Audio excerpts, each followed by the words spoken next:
Beyond measure. It's a bottomless sea of affection that cannot be emptied or dry. By Cheryl River, love songs in every mood fill the air, and hearts stop at the barrier of doorway lanterns. Men roam the streets in high spirits, hunting snatches of puppet plays or mimicking the actors, or singing bawdy ballads as they pass. Others are drawn into the houses by songs played in upstairs rooms. Ah, but here is a visitor who hides his face, avoiding the gift day. See how he creeps along, afraid to be forced into spending too much money? Osan of the Tatemi house notices him.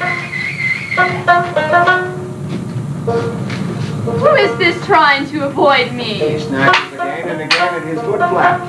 He dodges her twice. This is a valuable customer, and she refuses to let him escape. At last, she pounces on him. No more of your nonsense. Come along. And the customer, caught flap in half, is trapped into folly by this female. Among the flowers on display here is Ohatsu of the Kenny house. Now graduated from the smock of a bath attendant in the south to the garments of love in the new quarter. Who has sent for me tonight, she wonders.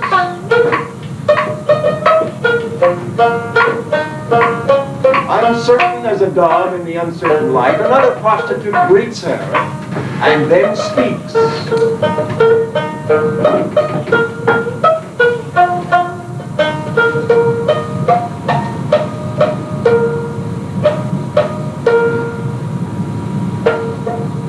Is that you, Ohatsu? Where have you been keeping yourself? We don't get invited to the same parties anymore, and I hardly see or hear a word about you. Your face looks thinner. Have you been sick? Somebody was telling me that the master at your place now gives all your customers a thorough examination and hardly let you out of the house on account of your tattoo. But I've also heard that you're to be ransomed by Kohiji and go live with him in the country. Is it true? I'd be much obliged if you'd please stop talking about Kohiji. The relations between Tokugi and myself, I'm sorry to say, are not as close as people suppose. It's that dreadful Koichi who started all the rumors and spread them everywhere, until almost every last customer has deserted me. The master blames Tokugi and has done everything to keep us from meeting. Why, I'm not even allowed to receive letters from him.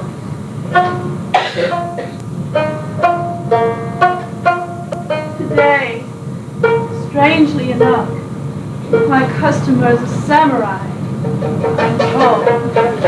But I keep worrying that I might meet that dreadful Kuhiji on the way. I feel exactly as if I had some mortal enemy. Do you suppose he might be in the shrine? If you feel that way about Koichi, you'd better hide, please. Look, coming from the crowd there, it's one of those street minstrels singing our nonsense hymn. And I can see round her a dissolute-looking fellow, with his hair tricked up in some funny style, the stuck-up swell. I'm sure it's Koichi. They're heading this way. A moment later, a defrocked priest, in a hair cap and ink-black robes with the sleeves tucked back, comes bumbling along. Surrounded by a crowd of idlers, she bangs at random on her bell, mixing her nonsense with the burden of a hymn. Uncouth style, no great shake. See how a sally note of pat you to break down gay.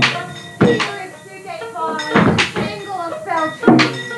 Play, Iroko and Sario, go and pass the barrier as time passes by. Namanida, namanida, namanida, namanida. So I wander all over. This world holds no one who looks like my dear Matsuyami. She weeps, she howls, only to burst into laughter. How wretched that I must end this life in madness. All prostrate to grasp for her palate, a sight too sad for eyes to behold. Namanida, namanida, namanida, namanida. Tokubi of the soya shop, since he first fell in love with Ohatsu, has yielded to a passion that absorbs his fortune. A love stained so deep, lie itself cannot cleanse it. Namanida, namanida, namanida, namanida. Excuse me, priest. What is it? It's bad luck to sing those songs.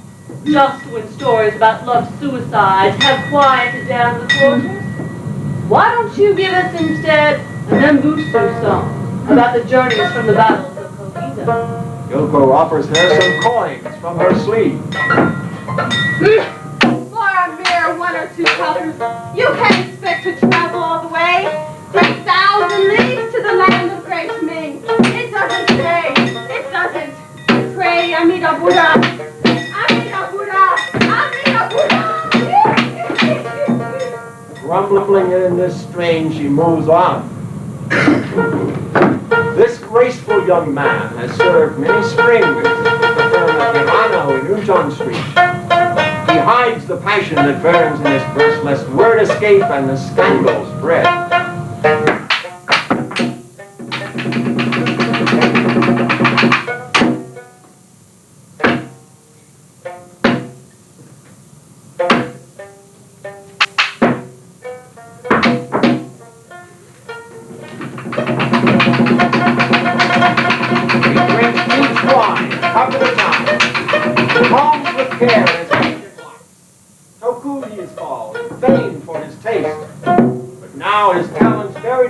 He worked as a clerk, his sleeves stained with oil, a slave to the sweet remembrances of love. Today he makes the rounds of his clients with a lad who carries the cask of soy. They have reached the shrine of Ikidama, and a woman's voice calls from a bench inside a refreshment stand. Tokubi, that's you, isn't it? She claps her hands and Tokubi nods in recognition. Jozo? I'll be following later. Make the rounds of the temples in Terra Street and the uptown mansions. Then return to the shop. Tell them that I'll be back soon. Don't forget to call on the Dias in Ozuki Street and collect the money he owes us. And stay away from Dotonmori. He watches as long as the boy remains in sight and then sees Ohatsu behind her fan. Ohatsu, what's the matter? He starts to remove his bamboo hat. No, please. Keep your hat on just now. I have a customer from the country today who is making a pilgrimage to all 33 temples of Guano. He's been boasting that he intends to spend the whole day drinking. At the moment, he's gone off to hear the impersonator show. But if he returns and finds us together, there might be trouble. All the chair bearers know you. It's best you keep your face covered. But what about us? Lately, you haven't written me a word. I've been terribly worried, but not knowing what the situation might be in the shop, I couldn't very well write you. Somebody, yes, it was Tai Chi, the blind musician, asked his friends, and they said you'd gone back to the country. I couldn't believe it was true. You've really been too cruel. Didn't you even want to ask about me? Perhaps you thought it would end that way. I've been sick with worry. If you think I'm lying, feel this swelling. And presses it to her breast, weeping reproachful and entreating tears.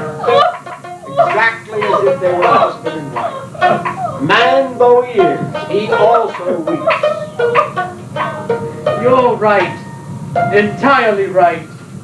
But what good would it have done to tell you and make you suffer? I've been going through such misery that I couldn't be more distracted if Bon, New Year, the 10 nights, and every other feast in the calendar came all at once. My mind's been in a turmoil, and my finances in chaos. It is true that I went up to Kyoto to try to borrow some money, among other things. It's a miracle I made it alive. If they were to make my story into a 3-act play, I'm sure the audiences would weep. Words fail, and he can only weep. And is this the comic relief of your tragedy? Why couldn't you have trusted me with your worries? You tell me even trivial little things. You must have had some reason for hiding. Why don't you take me into your confidence? Oh. Leans over his knee. Bitter tears soak her handkerchief. Please don't cry or be angry with me. I wasn't hiding anything. It wouldn't have helped to involve you. At any rate, my troubles have largely been settled, and I can tell you the whole story now. My master has always treated me with a particular kindness because I'm his nephew. For my part, I've always served him with absolute honesty. There's never been a penny discrepancy on the account. It is true that recently I used my master's name to buy on credit a boat of Kaga silk to make into a summer kimono. But that was the one and only time And if I had to raise the money on the spot, I could sell back the kimono without taking a loss. My master was impressed with my honesty. He proposed I marry his wife's niece with a dowry in the bargain and promised to set me up in business. That was last year, but I didn't give my master's suggestion a second thought. But in the meantime, my mother, she's really my stepmother, conferred with my master and kept it a secret from me. She went back to the country with the 2,000 kema in her clutches. Fool that I am, would have never dreamt what had happened. The trouble began last month when they tried to force me to get married. I became angry and said, Master, you surprise me. You know how unwilling I am to get married, and yet you've inveigled upon my old mother into giving her consent. You've gone too far, Master. I do not understand the mistress's attitude either. If I am to take as my wife this young lady with whom I've always treated with the utmost deference and a dowry in the bargain, I'd spend the rest of my life dependent on my wife. How would I ever assert myself? I've refused once, and even if my father should return from the grave, the answer would still be no.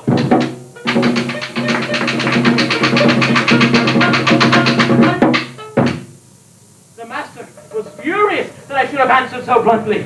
His voice shook with rage. I know your real reasons. You've involved with Ohatsu, or whatever her name is, from the Tema house in Dojima. That's why you're so averse to my wife's niece. Very well. Having heard what's been said, I'm no longer willing to give you the girl. And since there's to be no wedding, return the money. Settle without fail by the 22nd and clear your business accounts. I'll chase you from Osaka and make sure you never set foot in here again.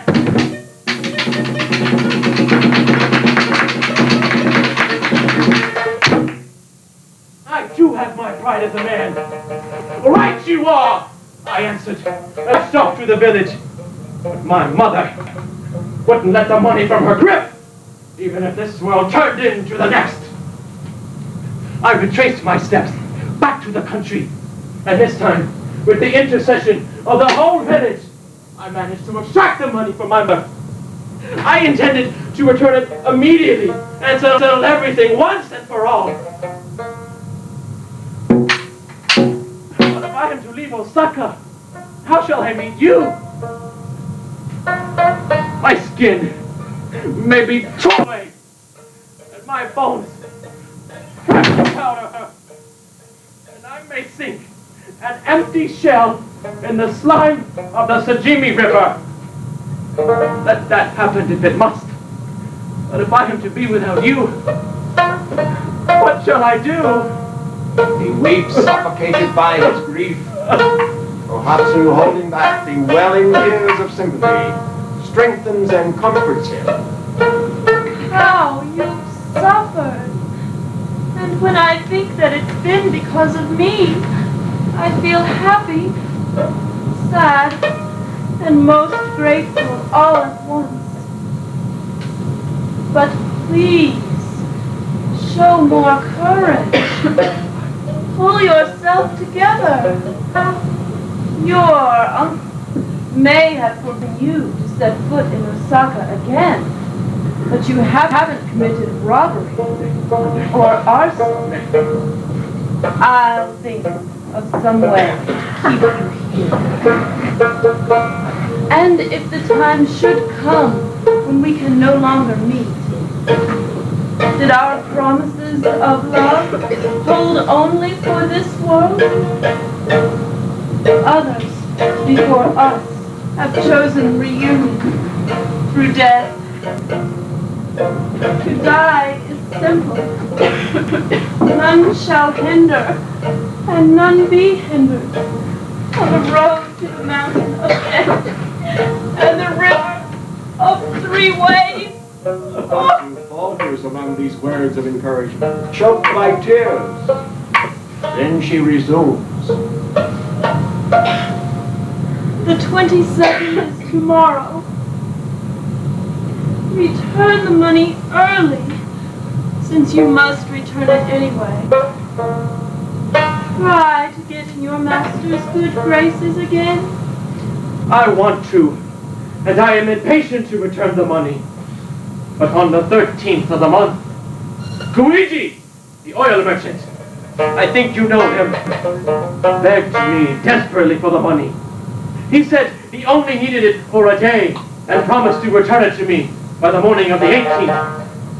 I decided to lend him the money, since I didn't need it until the 22nd. And it was for a friend, close brother. He didn't come to me on the 18th, or the 19th. Yesterday he was out, and I couldn't see him. I've spent this morning making the rounds of my customers in order to clear up my business accounts. I'll go to him this evening and settle everything. He's a man of honor, and he knows my predicament. I'm sure nothing will go wrong. Don't worry. Look there, Ohatsu. At the head of a band of revelers, Kihiji. Fatu is far away. Fatu is now under rain. So many temples are renowned for the sound of the bells. Voices of eternal law. If on an evening in spring, you visit a mountain temple, you will see. Luigi! That's a poor performance. You've no business running around on excursions when you haven't cleared up your debt with me. Today, we'll settle our account. He grasps Kihiji's arm forcefully, but Kihiji pulls away. His expression is dubious. What are you talking about, Takubi? This man with me is the resident of the wall. We've had the meeting in Yobushio Street to raise funds for the pilgrimage to Misa. We've drank a little sake. We're on our way home now. What do you mean by grabbing my arm? Don't be rowdy. He removes his wicker hat and glares at Takubi. I'm not being rowdy.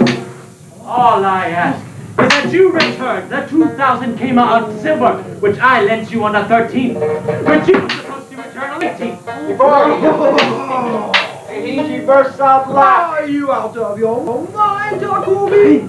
I can't remember having borrowed a penny from you in all the years I have known you.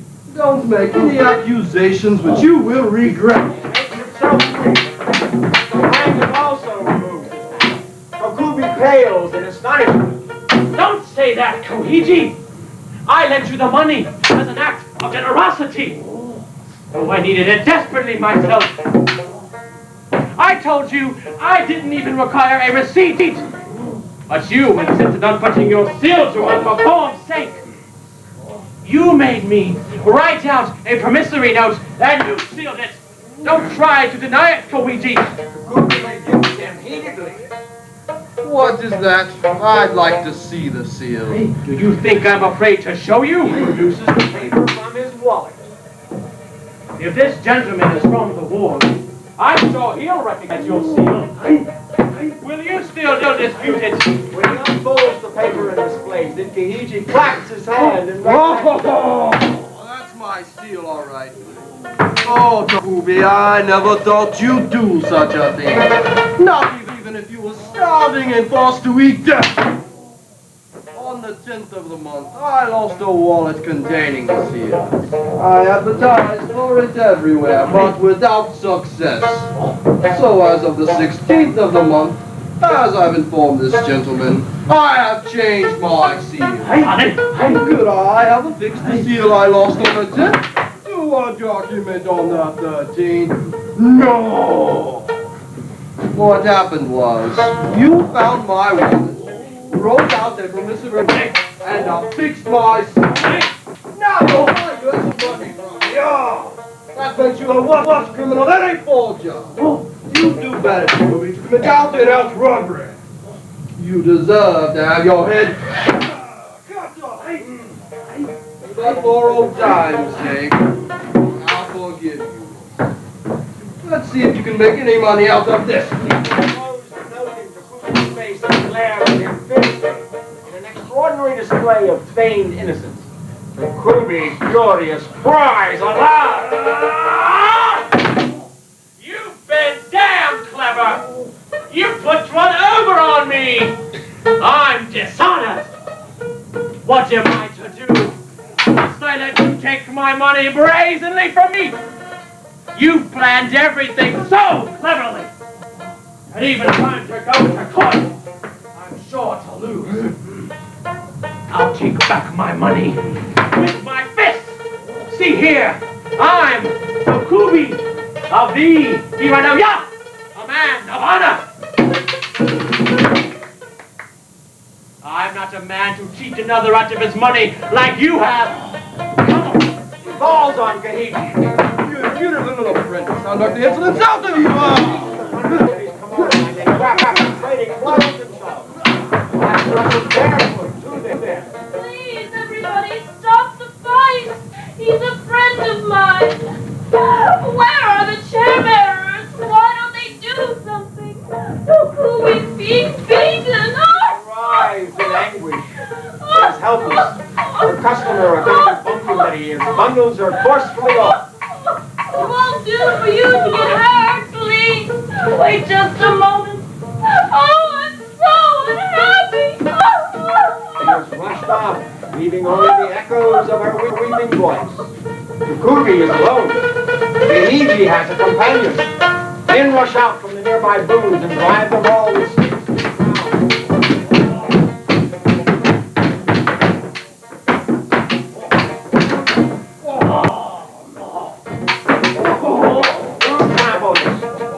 Who beats him? There's no way to tell. His hair is disheveled, his sash undone. He stumbles and falls to this side and that. Koichi! You swine! You think I'll let you escape alive? He staggers about searching for Kahiji. But Kahiji has fled and vanished. He falls heavily in his tracks and weeping bitterly, he cries aloud.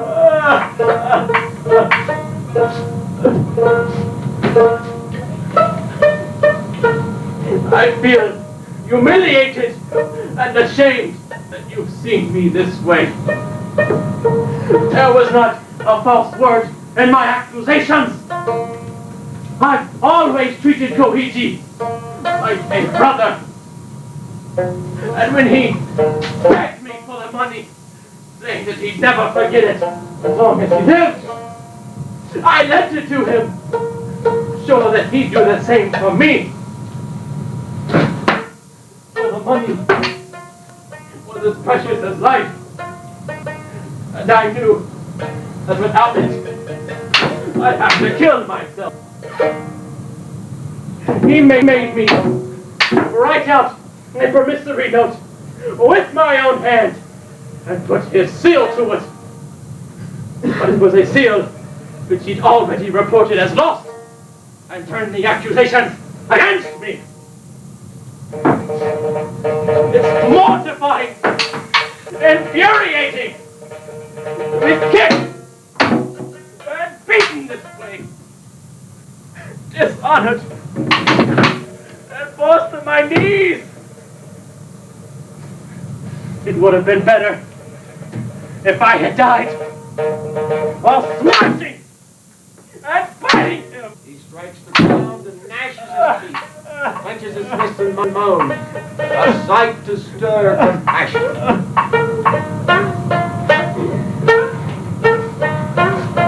It's no use in my talking this way. Before 3 days have passed, I, Tokubi, will make amends by showing all of Osaka the purity at the bottom of my heart. Meaning of these words is later known.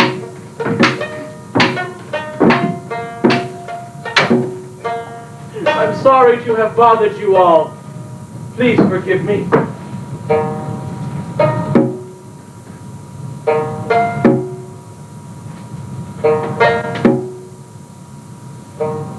He bows his his apologies,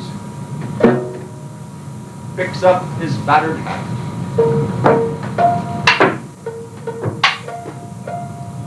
His face downcast in the sinking rays of the sun, clouded by tears that engulf him. Dejectedly he leaves.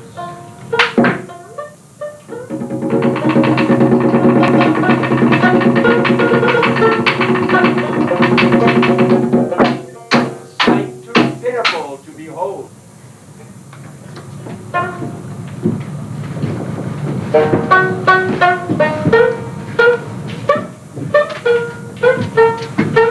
The breezes of love are all persuasive by Jimmy River, where love-drowned guests like empty shells bereft of their senses wander the dark ways of love, lit each night by burning lanterns, fireflies that glow in the four seasons, stars that shine on rainy nights. By Plum Bridge, blossoms show even in summer. Rustics on a visit, city connoisseurs, all journey the varied roads of love, where adepts wander and novices play. What a lively place this new quarter is.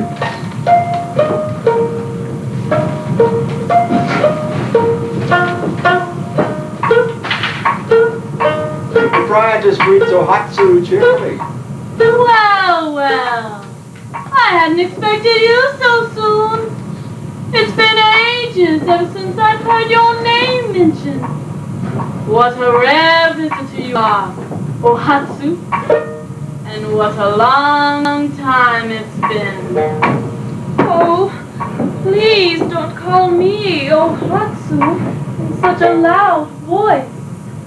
You can be heard to the end of the block. That horrible Korean totem is out there.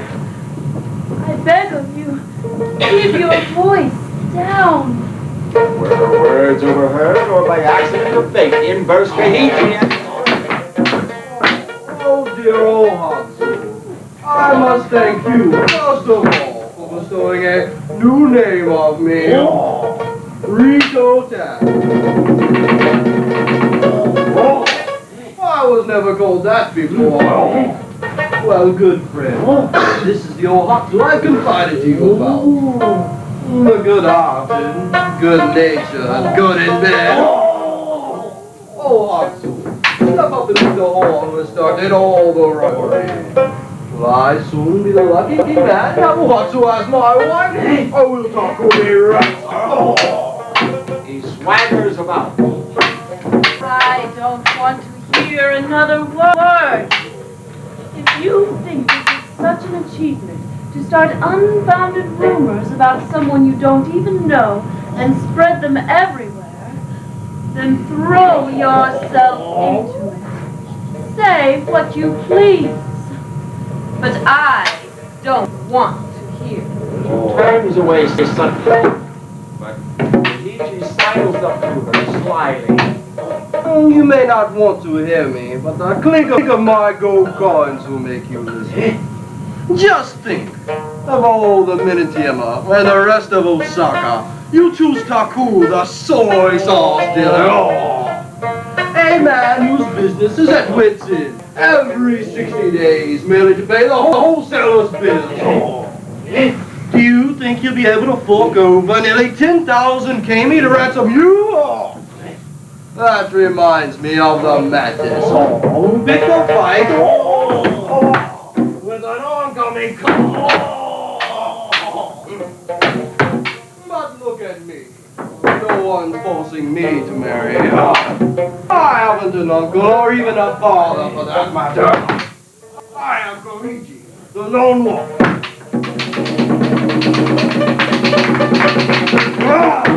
That's the name I go by. I admit that I am no match for talk to me when it comes to bragging about myself on the photo. But when it comes to money, I am uneasy without. Just think, if I pushed with all the strength of my money, who knows what I might.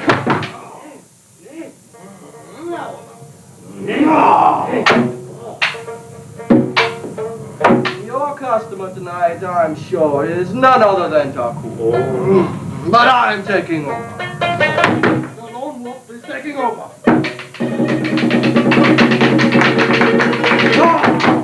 Toaster, bring on the sake. On with the sake. What's that you say? The customer tonight is a samurai, and he'll be here any moment. Please, amuse yourself elsewhere. Ichi's look is playful. A customer's a customer, whether he's a samurai or a townsman. The only difference is that one wears a sword and the other doesn't. But even if this samurai wears his sword, he won't have 5 or 6, he'll only have 2. The broadsword and the dirk. I'll take care of this samurai and borrow Hatsu afterwards.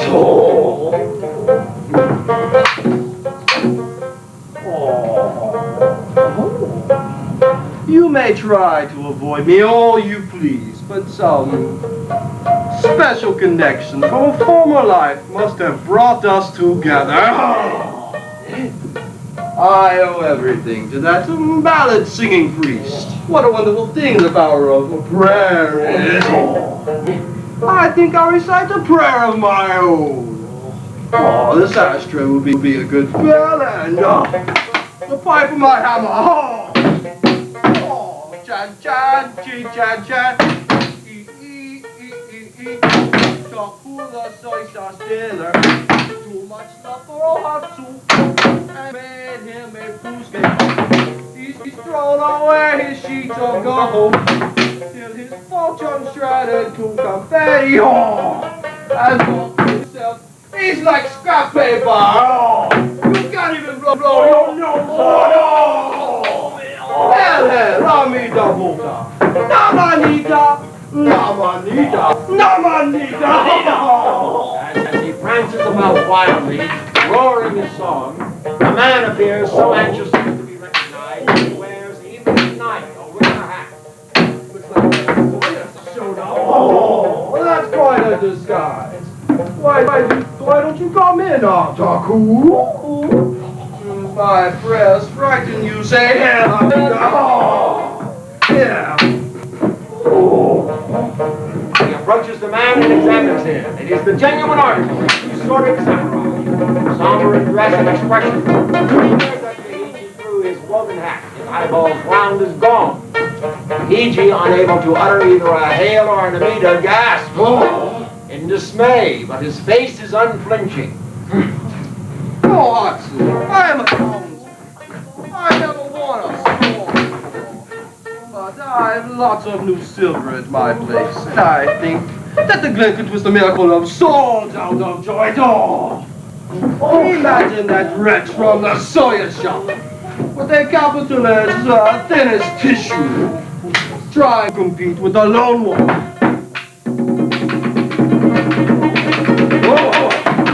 That's the height of impertinence. I'll wander down the middle of the street, and if I meet that rancid juice maker along the way, I'll trample him under my foot. Come on,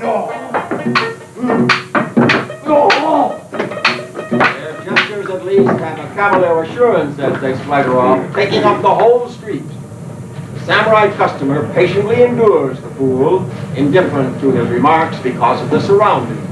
But every word of gossip about Takubi, whether it for good or ill, affects Ohatsu. She is so depressed that she stands there blankly, unable even to greet her guest. Osan, the maid from Tene House, runs from the house looking very annoyed.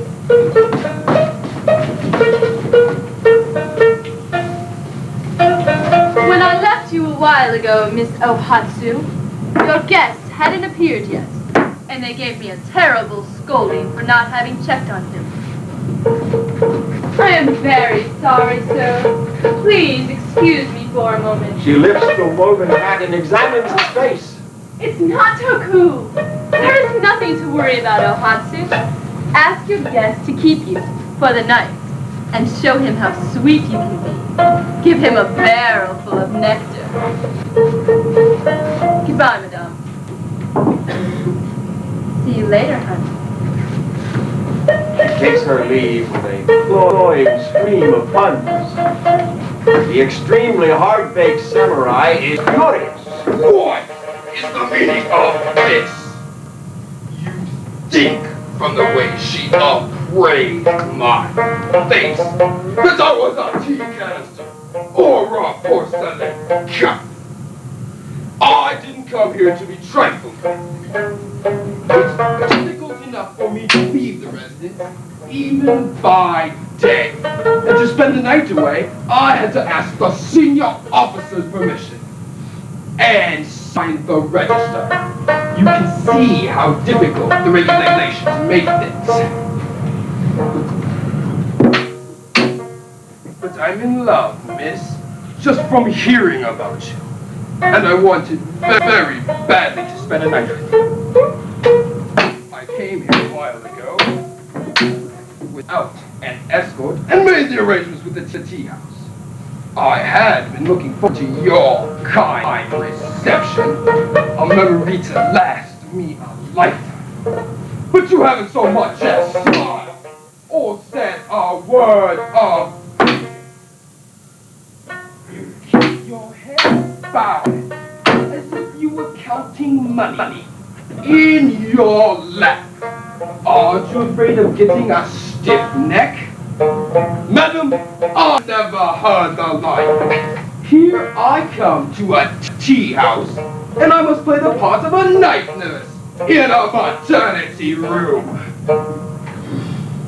You're quite right, sir. Your surprise is entirely justified, considering that you don't know the reasons. This girl is deeply in love with a customer named Takubi. It's been Toku today, Toku tomorrow, with no one else allowed even a chance at her. Her other customers scattered in all directions like leaves in a storm. When two people get so carried away with each other, it often leads to trouble for the customer and the girl. In the first place, it interferes with business, and the owner, whomever they may be, is bound to prevent it. That's why all their customers are examined. Ohatsu is naturally depressed. It's only to be expected. You are annoyed. It is equally to be expected.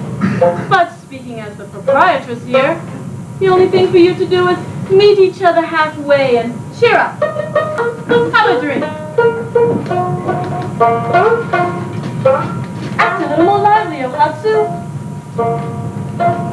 Ohatsu, without answering, lifts her tear-stained face.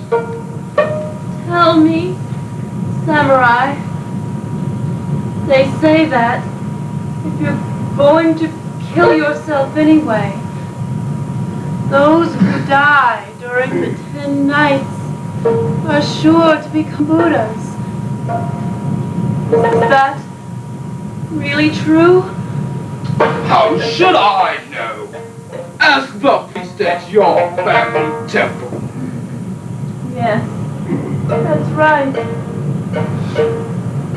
But I have a question I'd like to ask a samurai.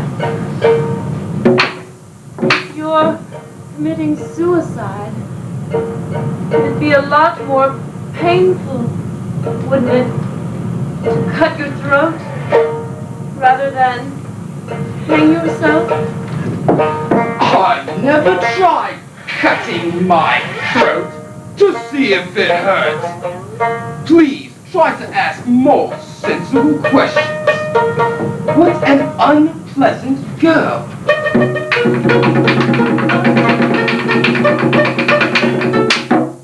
Samurai, though he is, looks nonplussed. Ohatsu, a shocking way to treat a guest the first time you meet him. Come with me, sir. I'll give my husband and the other girls. We'll have some sake, eh? That ought to liven things up a bit.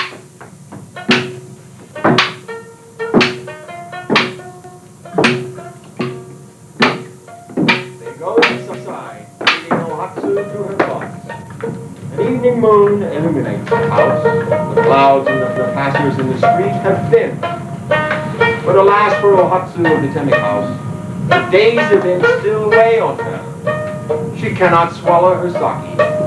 She feels on edge. As she sits weeping, some courtesans from the neighboring houses and other friends come by for a little chat. Have you heard, Kaharu? They say Taku is giving thrashing for something bad he did. Is it true?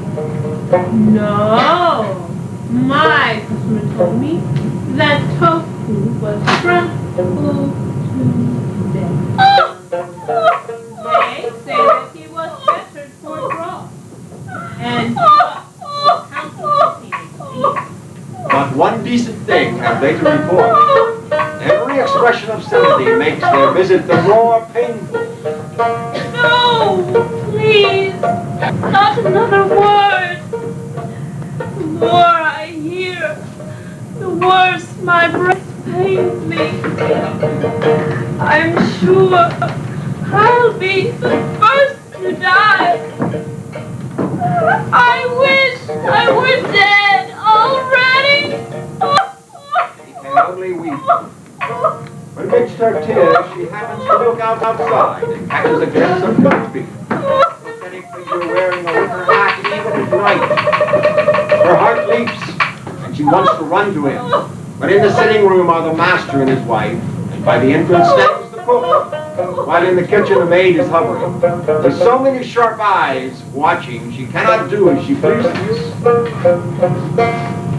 I feel terribly depressed. I think I'll step outside for a moment. She slips away very softly.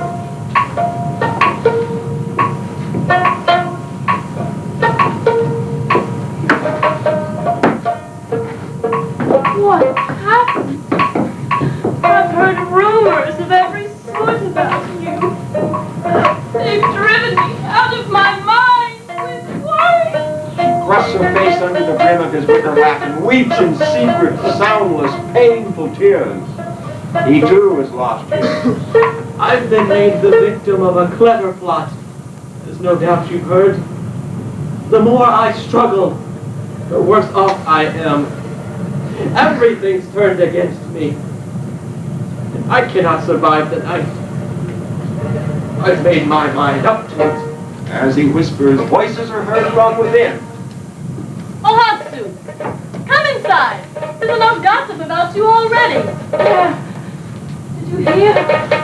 We can't go on talking. Do as I show you. She hides Tofu under the train of her wicker hat. He crawls behind her to the porch, where he slips beneath the porch at the steps. Ohatsu sits by the entrance, and pulling the tobacco tray to her, lights her pipe. She assumes an air of unconcern. At this moment, Kahiji and his loud-mouthed friend burst in.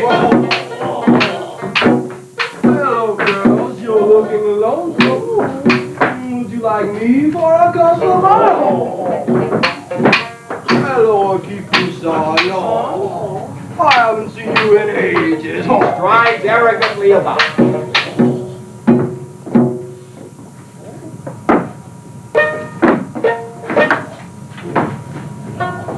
Please, have some tobacco. Nick? Osan, the sake cup. She makes the customary fuss over the guests. No, don't bother about the sake. We were drinking before we came. I have something to tell you. Takubi, the #1 customer of your Ohatsu, found a steelite lost and tried to cheat me out of 10,000 kmi in silver with a forged new dome. The facts were too much for him, and he met with some unpleasantness, which he was lucky to ever escape alive. Be on your guard if he ever comes here again. Everyone will tell you that I speak the truth. So even if Takubi comes here and tells you the exact opposite, don't believe him for a moment. You do best not to let him in at all. Sooner or later, he's bound to end up in the gallows. Pours out his words convincingly. Takubi, underneath the porch, gnashes his teeth and trembles with rage. Ohatsu, afraid that he may reveal himself, calms him with her foot, calms him gently. The hostess is loath to answer yes or no, for Kahiji is a customer of long standing. Well then, how about some soup? No. Recovering her confusion, she leaves the porch. Ohatsu, weeping bitterly, exclaims, You needn't try your clever tricks on me. Tokubi and I have been intimate for years. We have told each other our inmost secrets. He hasn't a particle of deceit in him, the poor boy. His generosity has been his undoing. He's been tricked, but he hasn't the evidence to prove it. After what has happened, Tokubi has no choice but to kill himself. I wish I knew whether or not he was resolved to die. she pretends to be talking to herself. With her foot, she questions him. He nods, and taking her ankle, passes it across his throat to let her know that he is bent on the suicide. I knew it!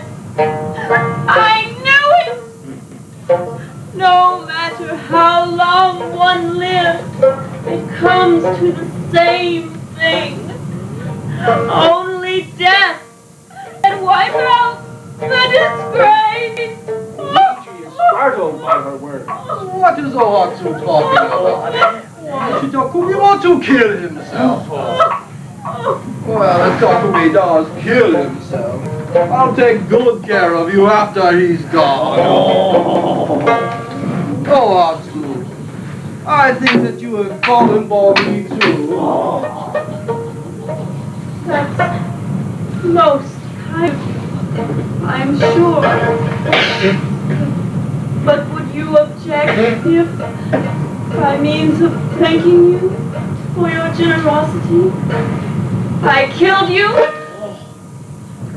Could I go on living even for a moment if separated from Toku? Luigi, you dirty thief! Anyone hearing your silly lies can only suspect you. I am sure that Toku intends to die with me, as I with him. She taps with her foot. Takubi, weeping, takes it in his hands and reverently touches it to his forehead. He embraces her knees and sheds tears of love. She too can hardly conceal her emotions. Though no word is spoken, answering each other heart to heart, they silently weep. That no one knows makes it sadder still. Even Kahiji feels uncomfortable. The wind's against us today. Let's get out of this place. Oh, the halls are certainly peculiar. They seem to have an aversion for customers like ourselves with lots of money to spend. Let's stop at Dave's house and get a drink there. We'll rattle around a couple of gold pieces and then go off to bed. My wallet is so heavy, I can hardly walk.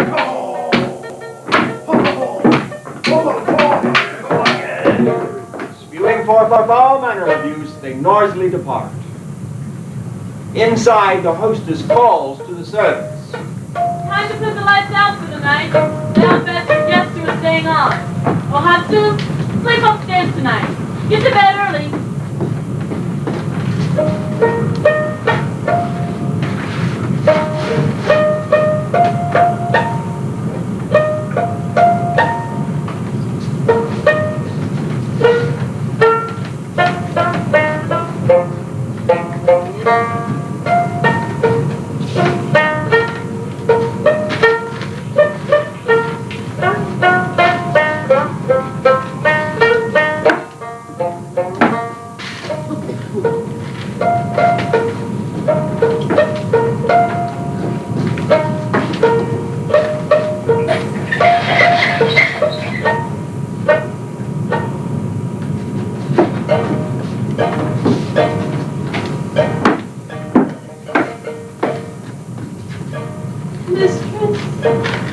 Farewell.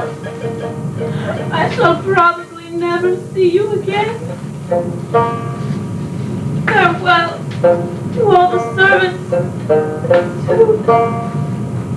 Thus inwardly taking leave, she goes to her bedchamber. Later they will learn that this was a parting for life.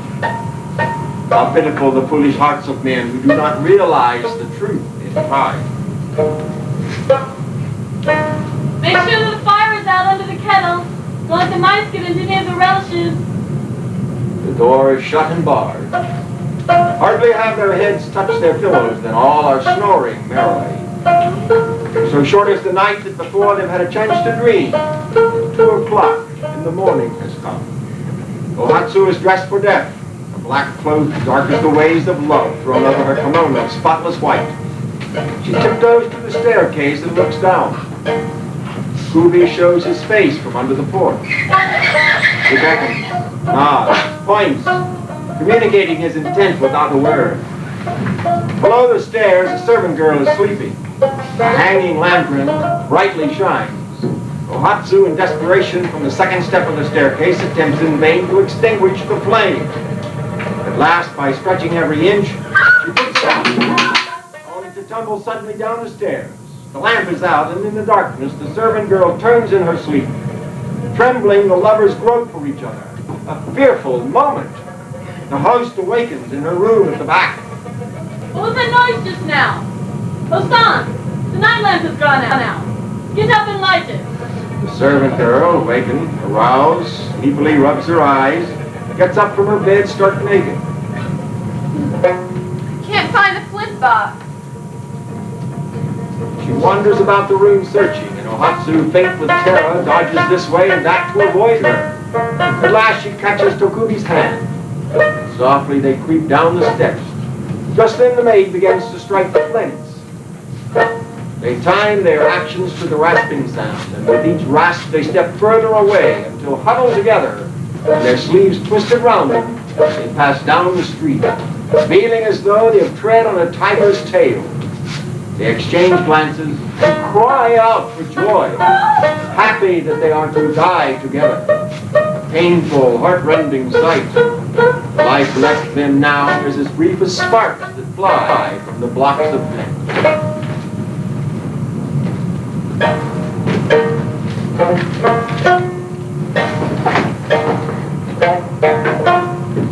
Farewell to this world, and to the night farewell.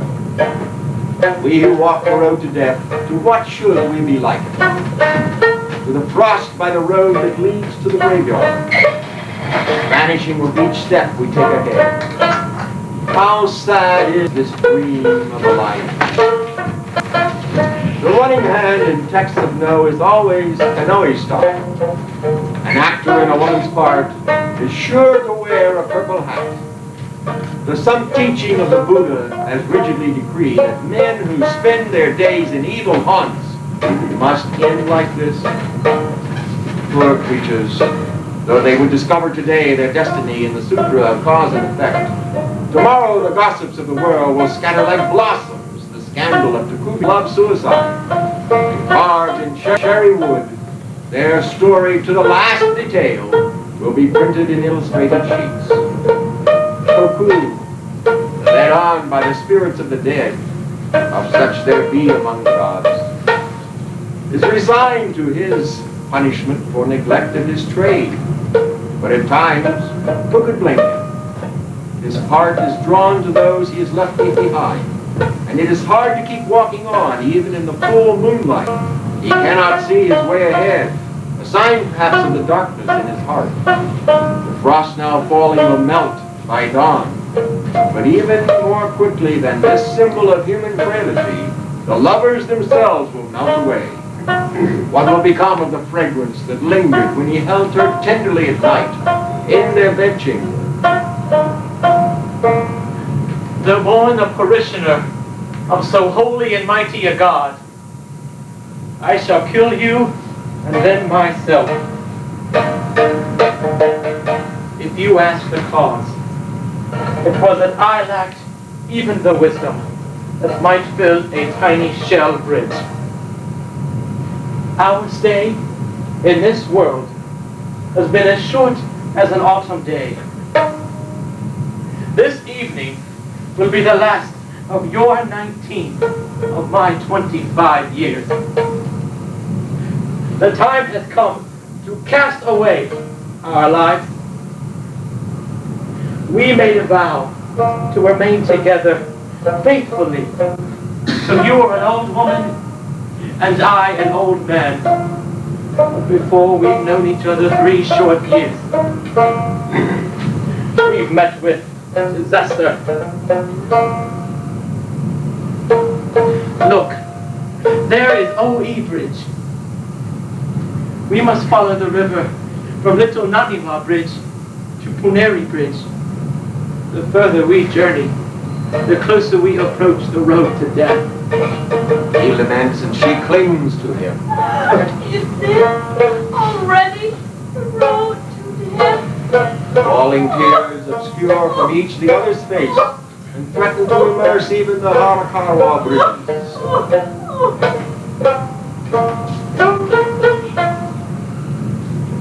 A few steps north, and I could glimpse my house.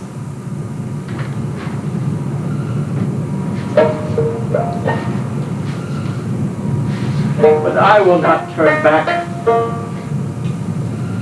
We must follow the river southward. Why do you suppose they call a place with as many buildings as a bridge has piers, 8 houses? Hurry. We want to arrive before the downriver boat from Fushimi comes, filled with happy couples sleeping aboard. Next is Tema Bridge, a frightening name for us about to depart this world. Here, 2 streams, Yodo and Yomato, unite in one great river. As fish with water, and as Ohatsu and I, dying on one blade, will cross the river of 3 fords. I would like this water for our tomb offering. What have we to grieve about? Though we could not stay together in this world, in the next, and for each successive world to come until the end of time, we shall be husband and wife. Every summer, for my devotions, I have copied the all-compassionate and all-merciful chapter of the Lotus Sutra, in the hope that we may one day be reborn on the same lotus. They cross over Kyo Bridge and reach the opposite shore. If I can save living creatures at will, when once I mount a lotus calyx in paradise and become a Buddha, I want to protect women of my profession, so that never again will there be love suicide. This unattainable prayer stems from worldly attachment, but it touchingly reveals her heart. They cross Onari Bridge. The waters of Nada Creek are shrouded with morning haze. The mountain tips show faintly white.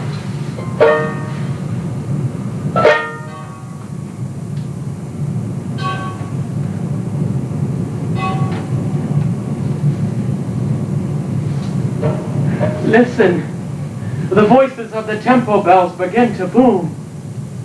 We cannot go on much further. We were not fated to live any longer. We must make an end quickly. Come, this way. Tears are strung with the 108 beads of the rosaries in their hands. They have now come to the grove of Sonezaki Shrine. This bamboo thicket will be their place of death. No matter how far we walk, there'll never be a spot marked for suicide. Let us kill ourselves here. He takes her hand. Farewell to this world, and to the night farewell. No. Did you count the bell? Of the 7 strokes that mark dawn, only 6 have sounded. The remaining one will be the last echo we shall hear in this life. It will echo the bliss of Nirvana. Farewell, and not to the bell alone. They look a last time on the grass, the trees, the sky, the clouds. The river goes by unmindful and thin, but the dipper's bright reflection shines in the water. Let's pretend that Omega Bridge is the bridge that magpies built across the Milky Way, and make a vow to be husband and wife, stars for eternity. I promise I'll be your wife forever. They cling together. The river waters will surely swell with the tears they shed. Across the river in a tea house upstairs, some revelers, not gone to bed, are loudly talking in their blazing lamps, no doubt gossiping about the good or bad of this year's crop of lovers' suicides. Their hearts sink to hear these voices. To think that yesterday, even today, we talked as if such things did not concern us. Tomorrow, we shall figure in their gossip. If the world will sing about us, let it sing. This is the song that now she sings. I'm sure you'll never have me for your wife. I know my love means nothing to you. Yet for all our love, for all our grieving, our lives, our lots have not been as we wished. Never, till this very day, have we known a single night of heart's relaxation. Instead, the tortures of an ill-starred love. What is this bond between us? I cannot forget you. Yet you would shake me off and go. I'll never let you kill me with your hand. Then go. I'll never release you. So she said in tears. Of all the many songs, that one tonight. Ohatsu is singing. We who listen suffer the ordeal of those before us. Cling to each other, weeping bitterly. Any other night would not matter. Tonight we're only a little longer. The heartless summer night, as it is wont, breaks as cocks crow hasten their last hour. It will be much worse if we wait for dawn. Let us die in the wood of tension. He leads her by the hand. At Amida embankment, the night raven is calling.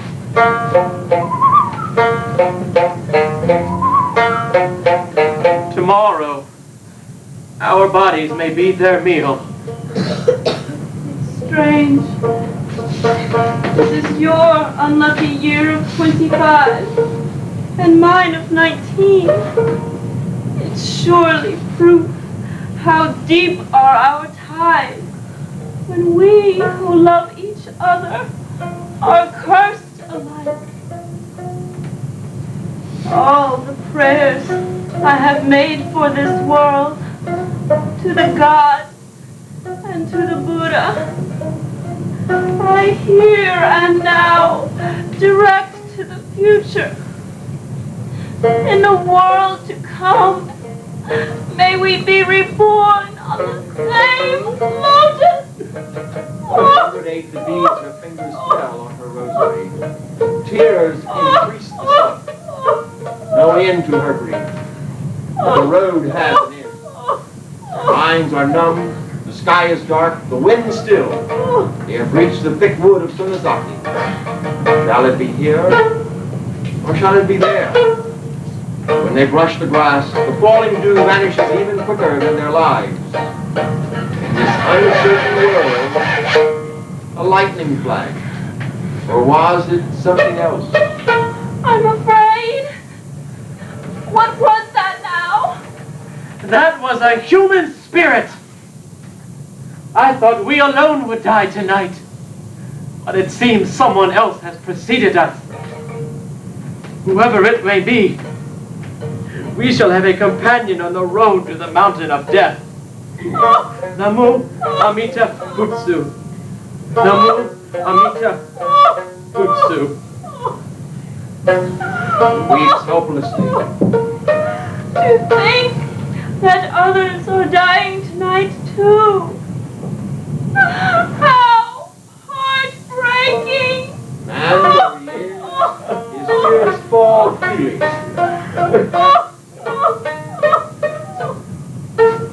Those two spirits flying above, could they belong to anyone else? They must be yours and mine. Those two spirits? Then, are we dead already? Normally, if we saw a spirit, we'd knot our clothes together and murmur prayers to keep our soul with us. But tonight, we hurry towards our end, hoping instead our two souls will find the same dwelling. Do not mistake the way. Do not lose me. They embrace flesh to flesh and fall to the ground and weep. How pitiful they are. Their streams of tears unite like entwining branches or the pine and palm that grow from a single trunk, a symbol of eternal love. Here the dew of their unhappy lives will at last settle. Let this be the spot. He unfastens the sash of his cloak. Atsu removes her tear-stained outer robe and throws it on the tree. The bonds might now serve as a broom to sweep away the sad world's dust. Atsu takes a razor from her sleeve. I had this razor prepared in case we were overtaken on the way and separated. I was determined not to forfeit our name as lovers. How happy I am that we are to die together as we hoped. How wonderful of you to have thought of that. I am so confident in our love that I have no fears even about death. And yet, it would be unfortunate if because of the pain we are to suffer, people said we looked ugly in death. Let's secure our bodies to this twin-trunked tree and die immaculately. We shall become an unparalleled example of a lover's suicide. Yes. Let us do that. Alas, she little thought she thus would use her light blue undersash. They draw it taut, and with her sharpened razor slash it through.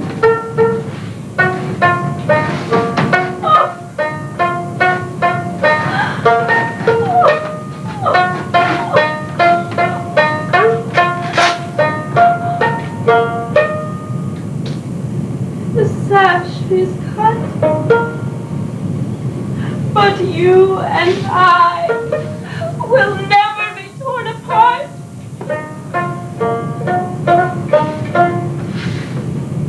She sits, and he binds her twice.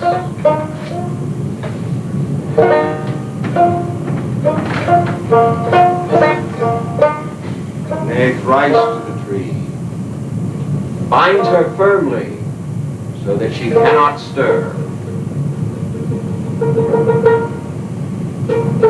Is it tight?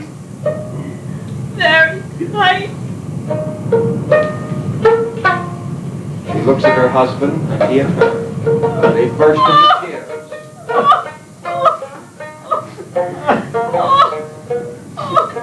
This is the end of our unhappy lives.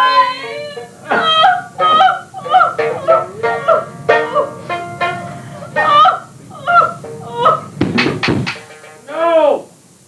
I mustn't give way to grief. He lifts his head and joins his hands in prayer.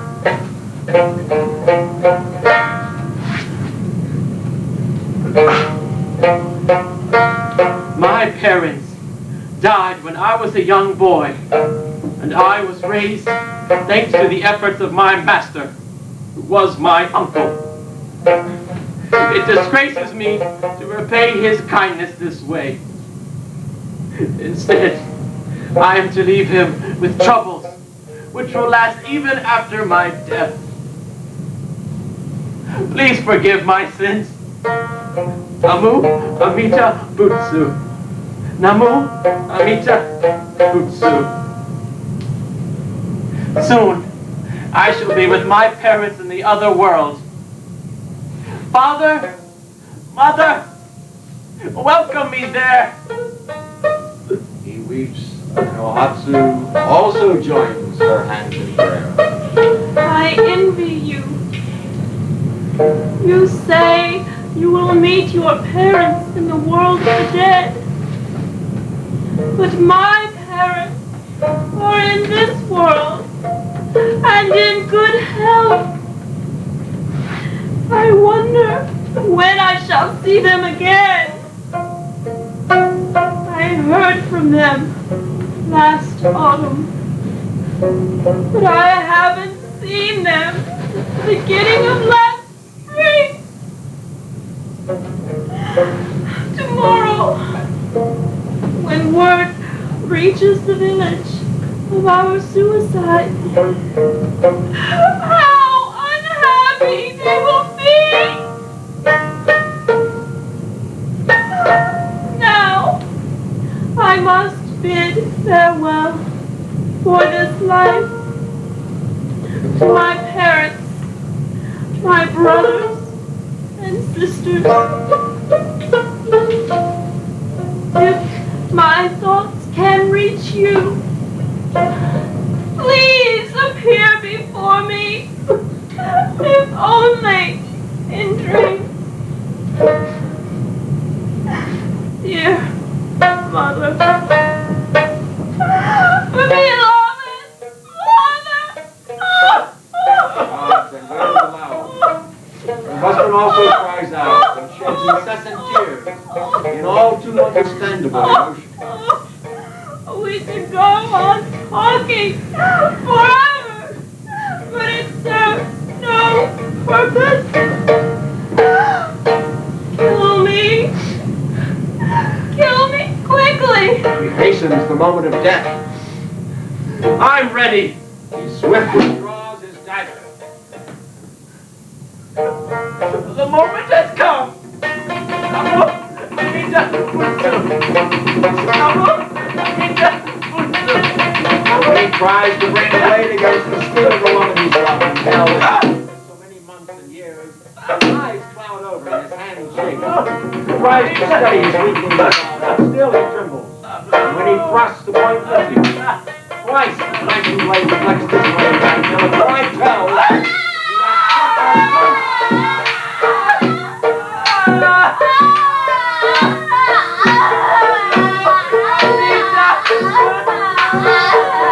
He twists the blade deeper and deeper. The strength for women and stretches for the same. The last agonies of death are really striking. Must I lag behind you? Let's draw our last breath together. Thrust the twisted dagger. It seems the handle of the blade will snap.